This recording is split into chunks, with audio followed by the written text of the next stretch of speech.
Aujourd'hui, en fait, on fêtait les 10 ans de l'EHPAD de Notre-Dame de Bondeville. C'est un petit établissement de 68 personnes âgées dépendantes et on voulait marquer le coup.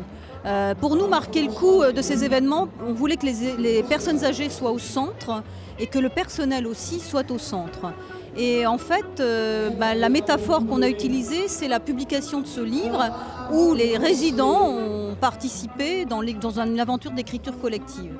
Cette histoire qui s'appelle De fil en aiguille, qui a été créée dans la vallée du Cailly avec des personnes ayant connu la vie des filatures.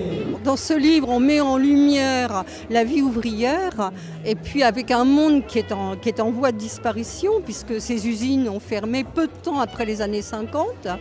Chacun parle de son activité professionnelle, de sa vie. Bon, ça permet de revenir un peu en arrière, bien sûr, puisque toutes les personnes concernées étaient déjà âgées. Donc c'est une autre époque. Et puis ça concerne aussi une activité qui malheureusement est terminée.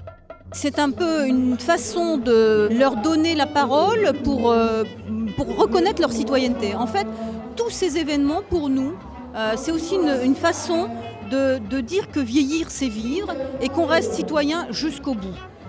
On est très content que ce livre soit publié et on remercie vraiment les éditions des Falaises de nous avoir fait confiance parce qu'effectivement, pour les auteurs qui ont été accompagnés dans cette écriture par Liliane Argentin, je crois que c'est quand même aussi montrer publiquement à tout le monde que jusqu'au bout, on est capable de prendre la parole, de partager des souvenirs et puis de transmettre.